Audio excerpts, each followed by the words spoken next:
ये आकाशवाणी का गोरखपुर केंद्र है। प्रस्तुत है एक विशेष भेंटवार्ता नदियों का स्वास्थ्य।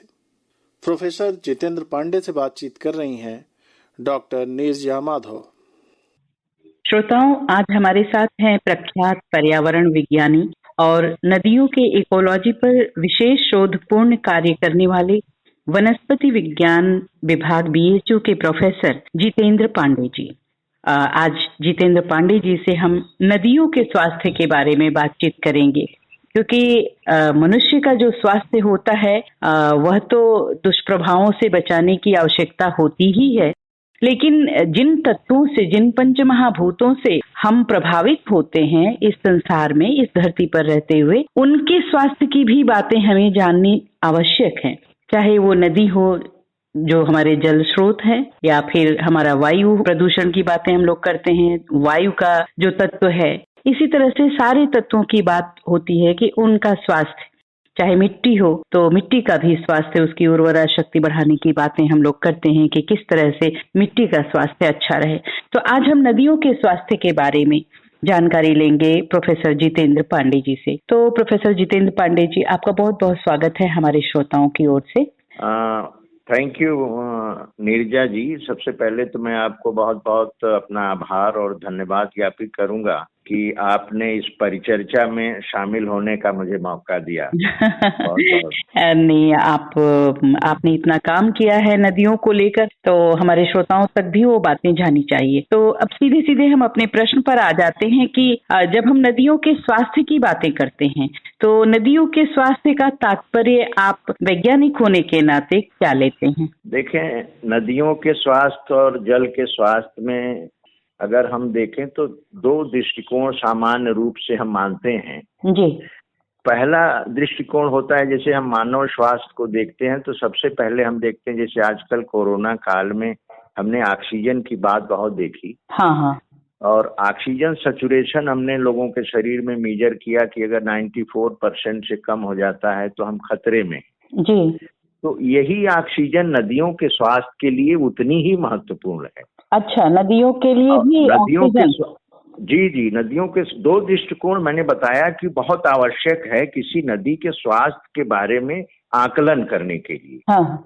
तो पहला दृष्टिकोण है उसमें घुलित ऑक्सीजन की मात्रा, बिल्कुल उसी तरह से जो घुलित ऑक्सीजन हमारे रक्त संचार में हमें जीवन प्रदान करती है, यही घुलित ऑक्सीजन नदियों में हमारे जीवन प्रदान करती है। अच्छा। तो जैसे हम तकनीकी तौर पे या वैज्ञानिक तौर पर एक टर्म इस्तेमाल करते हैं, डेड जोन। डेड जोन का मतलब मृत क्षेत्र। तो किसी भी जल संसाधन के लिए ये लागू है, चाहे वो नदी हो, चाहे झीलें हो, चाहे समुद्र हो जी। तो डेड जोन हम उसको कहते हैं जहां पर ऑक्सीजन की मात्रा बिल्कुल शून्य के बराबर हो या लगभग शून्य की तरफ पहुंच चुकी हो जी। तो इसका मतलब ये है कि हम ऐसे किसी भी जल के संसाधन को, जो प्राकृतिक हो या गैर प्राकृतिक हो दोनों, या नदी हो, झील हो या समुद्र हो, उसमें अगर ऑक्सीजन नहीं तो हम उसको मृत मान लिए। अगर उसको हम व्यवहारिक तौर से देखें तो, एक सामान्य व्यक्ति के दृष्टिकोण से देखें तो। जी। तो अच्छा, इसका मतलब जी। प्रोफेसर जितेंद्र पांडे जी, बीच में थोड़ा हस्तक्षेप हम कर रहे हैं। जैसे पेड़ पौधों से हमें ऑक्सीजन मिलती है, एक सामान्य जानकारी हमारे बीच में है कि हम पेड़ पौधों से ऑक्सीजन लेते हैं। क्या ये नदियां भी पेड़ पौधों से ही ऑक्सीजन लेती हैं? नीरजा जी, बड़ा ही ये बहुत ही इंटरेस्टिंग आपका सवाल है। और मुझे ये लगता है कि ये जन सामान्य को भी जानना चाहिए जी। दो बातें मैं यहाँ कहना चाहूंगा जी कि जो रिश्ता है, हाँ, ये रिश्ता दो तरफी है जी। तो पहला बिंदु तो मैं ये कहना चाहूंगा कि जैसे हमारे वायुमंडल में ऑक्सीजन है, जिससे हम सीधे लेते हैं, और हमारे लंग्स पर उतना प्रेशर बनता है और फिर हमारे रक्त संचार में वो ऑक्सीजन जाती है जी। तो बिल्कुल उसी तरह से वायुमंडल की ऑक्सीजन धीरे धीरे जल में जब तक वो संतृप्त ना हो जाए तब तक वो घुलती रहती है। अच्छा। तो ये घुलनशीलता कई बिंदुओं पर निर्भर करती है, और अगर वो बिंदु उसके फेवर में नहीं है तो घुलनशीलता कम हो जाएगी। अच्छा, और दूसरी चीज है, जो ऑक्सीजन आती है वो प्रकाश संश्लेषण से आती है। नीरजा जी, यहाँ एक बड़ा महत्वपूर्ण बिंदु है कि ये जो ऑक्सीजन आती है, जो वायुमंडल में ऑक्सीजन है, जो हम कहते हैं पेड़ पौधे हमें ऑक्सीजन देते हैं, मैं आपको एक बड़ा इंटरेस्टिंग चीज बताऊंगा कि ये ऑक्सीजन वास्तव में पेड़ पौधों से नहीं आती। अच्छा। पेड़ पौधे प्रकृति की केवल मशीनरी मात्र है, वो यंत्र हैं केवल। अच्छा। जो उस ऑक्सीजन को पैदा करने में सहायता करते हैं। ये वास्तव में हमने कहा ना कि वो जल ऑक्सीजन का वायुमंडल से लिया, और वायुमंडल में ऑक्सीजन देने वाला भी जल है। अच्छा। तो जल हमें केवल सीधे फायदा नहीं करता, जल हमारी प्राणवायु की रचना करता है, और उस रचना में ये पेड़ पौधे मदद करते हैं। शायद ये तथ्य हमारे श्रोताओं के लिए भी नया हो और बहुत सचमुच बहुत रोचक जानकारी है। तो जल को हम ब्रह्म स्वरूप में क्यों मानते हैं? जल को हम इसीलिए ब्रह्म स्वरूप में मानते हैं कि जीवन की उत्पत्ति जल में हुई, जो आज वैज्ञानिक दृष्टिकोण से प्रमाणित है। दूसरी चीज है कि जो हम भोजन करते हैं, भोजन पौधे बनाते हैं जी, और वो जो विधि है बनाने की वो प्रकाश संश्लेषण कहलाती है। और नीरजा जी, सारे वैज्ञानिक जानते हैं, ये जन सामान्य को भी जानना चाहिए कि वो प्रकाश संश्लेषण जिससे पूरे जैव मंडल का भोजन बनता है, वो बिना जल के संभव नहीं है। जी जी जी। उसी जल से सूर्य की प्रकाश की किरणें उसको तोड़ती हैं, और वो इलेक्ट्रॉन जो है वो प्राथमिक ऊर्जा का स्रोत बनता है, उसी से पूरे भोजन का निर्माण पौधे करते हैं। जी जी। तो दूसरा महत्वपूर्ण बिंदु ये हो गया कि जीवन की उत्पत्ति और भोजन, और जो प्राणवायु है वो भी जल से आई जी। और चौथा महत्वपूर्ण बिंदु है कि जो ये ऑक्सीजन बनी जल से, इसी ऑक्सीजन ने ऊपर के वायुमंडल में ओजोन के स्तर का निर्माण किया। अच्छा। तो अब आप ये सोचें कि ये कितना मूल्यवान है कि अगर वो ओजोन का स्तर नहीं होता तो पृथ्वी पर जो जीवन का स्वरूप है, खास करके मनुष्य जैसे प्राणी, तो पृथ्वी पर शायद संभव नहीं थे, क्योंकि इतनी परावैंगनिक किरणें आती कि हमारा जीवन मुश्किल हो जाता। तो एक तरह जी एक प्रश्न और मन में उठ रहा है। आप वैज्ञानिकों के ही लेखों को पढ़ने से और जो स्टेटमेंट्स होते हैं, छपते हैं, उसको पढ़कर हम लोगों ने जाना कि ओजोन लेयर में जो छिद्र हुआ वो कहीं न कहीं प्रदूषण या विषैली गैसों के कारण हुआ। तो क्या ये जो प्रदूषण है नदियों में, चाहे प्रदूषण हो या नदियों का जो प्रदूषण है, वह भी प्रभावित करता है ओजोन लेयर को? नहीं, ये इसमें थोड़ा सा अभी वैज्ञानिक दृष्टिकोण इस बात से सहमत नहीं है जी। जो नदियों के प्रदूषण है उससे सीधा संबंध ओजोन के स्तर का या ओजोन में जो क्षरण हो रहा है उसमें उसका सीधा संबंध नहीं है जी। वास्तव में जो ऑक्सीजन बनी है वायुमंडल में, ये ऑक्सीजन आई जल से। तो इस ऑक्सीजन में 3 एटम होते हैं ऑक्सीजन के जी, ओजोन में, और ऑक्सीजन में 2 एटम होते हैं ऑक्सीजन के। तो इनमें परावैंगनिक किरणों को शोषित करने की बहुत अद्भुत क्षमता होती है। अच्छा।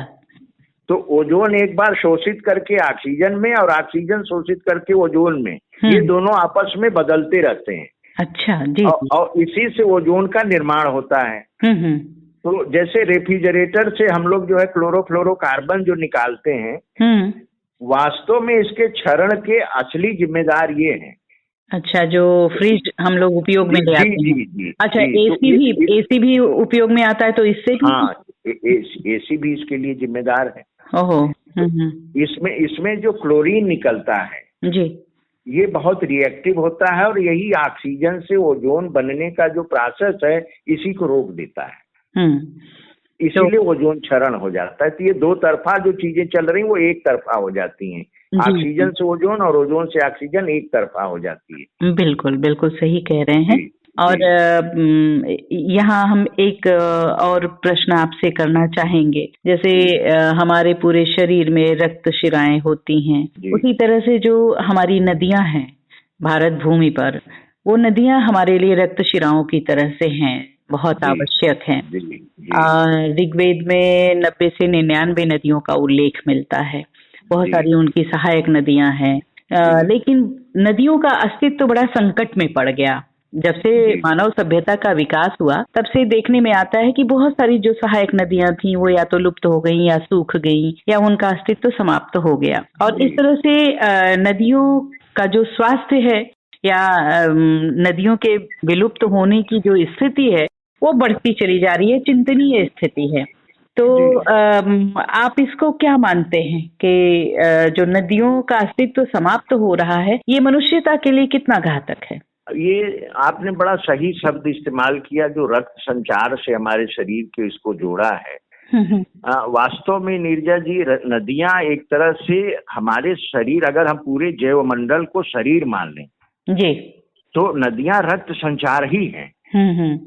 क्योंकि जो जीवन का अस्तित्व जो जुड़ा है जी, जो आधुनिक समाज का विस्तार है, जैसे मान लें शहरीकरण है, तो ज्यादातर हमारी सभ्यताएं नदियों से शुरू हुई हैं। हाँ, नदियों के किनारे।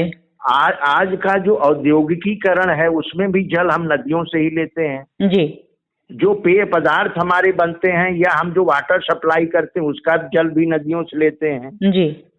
विद्युत ऊर्जा, जो जल विद्युत ऊर्जा का उत्पादन है उसको भी हम नदियों से लेते हैं। कृषि कार्य में जो हमारा जल जाता है नदियों से डाइवर्ट करके कैनाल के थ्रू या पंपिंग के द्वारा हम कृषि कार्य में जल लेते हैं जी। तो जो आधुनिक समाज है, जो हमने आपको बताया कि सामान्य जीवन की उत्पत्ति से लेकर भोजन निर्माण के अलावा आधुनिक समाज का विस्तार भी जल पर ही आधारित है जी। बावजूद इसके हम जल के गुणवत्ता के बारे में आज भी पूरी तरह सचेत होकर कार्य नहीं कर रहे हैं। तो ये जल की गुणवत्ता क्या है? अब मैं आपको एक जैसे आपने कहा कि इनका वो भविष्य खतरे में है जी। जैसे ऑस्ट्रेलिया में मुरे डार्लिंग रिवर है जो वहाँ की मेन मुख्य रिवर है जी। उस रिवर का एक तरह से करीब करीब जो हम कहते हैं ना, आपने कहा ना कि करीब करीब खत्म होने के कगार पर हो गई। हाँ। उसमें जल का स्तर बिल्कुल सूखने की कंडीशन में आ गया जी। उसी तरह से यूरोप में एक राइन रिवर है जो जर्मनी से स्विट्जरलैंड की तरफ जाती है जी। इसका अस्तित्व भी खतरे में, यहाँ भी नदी सूखने की स्थिति में आ गई है।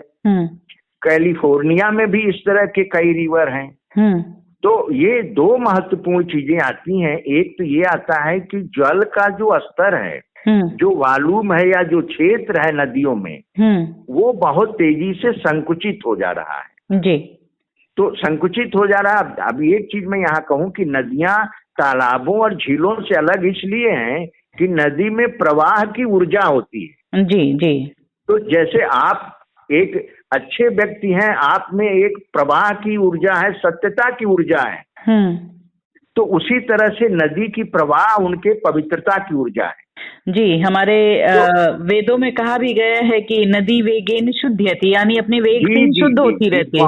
बहुत बढ़िया आपने ये मंत्र बताया कि नदी वास्तव में देखे नीरजा जी तो गंगा जी पर जैसे हमने अरबों रुपए खर्च किए और उन अरबों रुपए के बावजूद हम उस स्तर तक गंगा जी को सुधार नहीं पाए जी।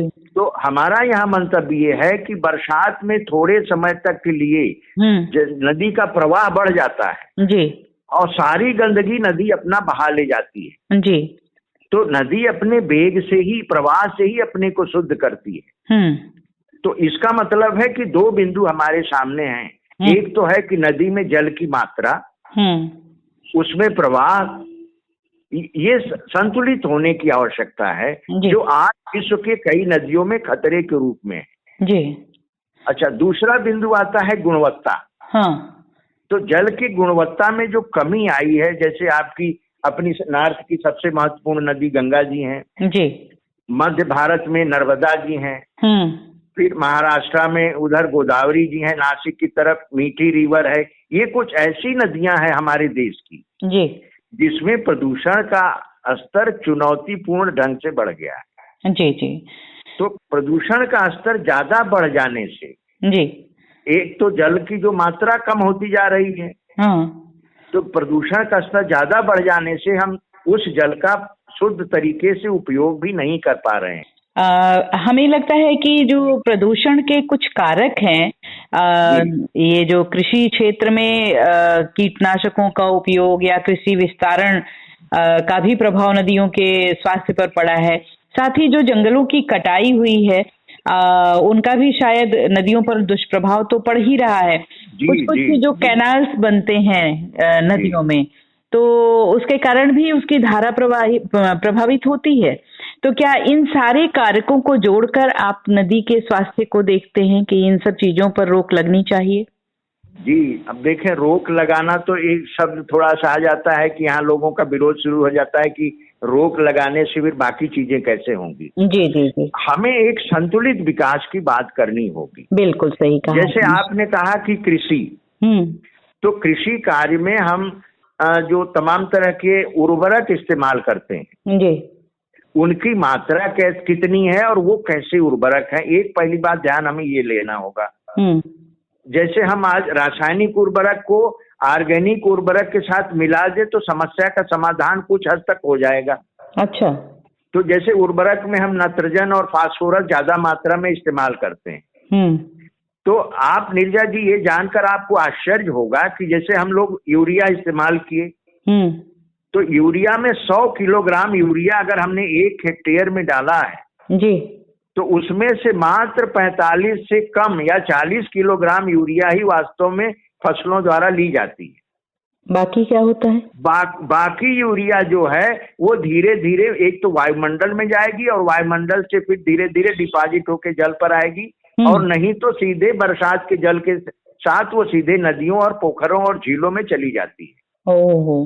तो आप देखें कि कितनी मात्रा, गंगा जी की बेसिन का अगर आप एग्जाम्पल लें जी, तो यहाँ कृषि क्षेत्र बहुत बड़ा है, 73% से ऊपर है।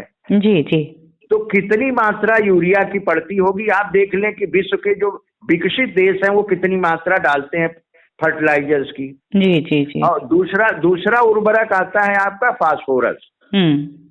तो जैसे सामान्य रूप से किसी जल में फास्फोरस नाइट्रोजन से काफी कम होता है जी, लेकिन भारत की कई ऐसी नदियां हैं जिसमें फास्फोरस की मात्रा बढ़ रही है। अच्छा, ये तो कृषि विस्तारण के कारण। जी जी, तो होना क्या चाहिए, उसमें शहरीकरण का भी बहुत बड़ा रोल है जी। तो जल में होना क्या चाहिए कि नाइट्रोजन को फास्फोरस से कम ज्यादा होना चाहिए। अब अगर फास्फोरस की मात्रा बढ़ेगी तो उसमें उस तरह के जीव विकसित होंगे जो फास्फोरस पसंद करते हो। अच्छा। तो फिर नदियों में जैविक संतुलन बदल जाएगा। एक तो ये हो गया कृषि से संबंधित, और बाकी उसमें जैसे जहरीले पदार्थ हैं, पेस्टिसाइड वगैरह, ये नदियों में ज्यादा मात्रा में कृषि से ही आते हैं। जी जी जी। तो ये अगर देखें आप तो बहुत सारी नदियों में मछलियों की मात्रा कम हो गई। साइलेंट वैली नाम की एक पुस्तक आपने पढ़ा होगा जी, उसमें सारे जैव खत्म हो गए वो पेस्टिसाइड के चलते।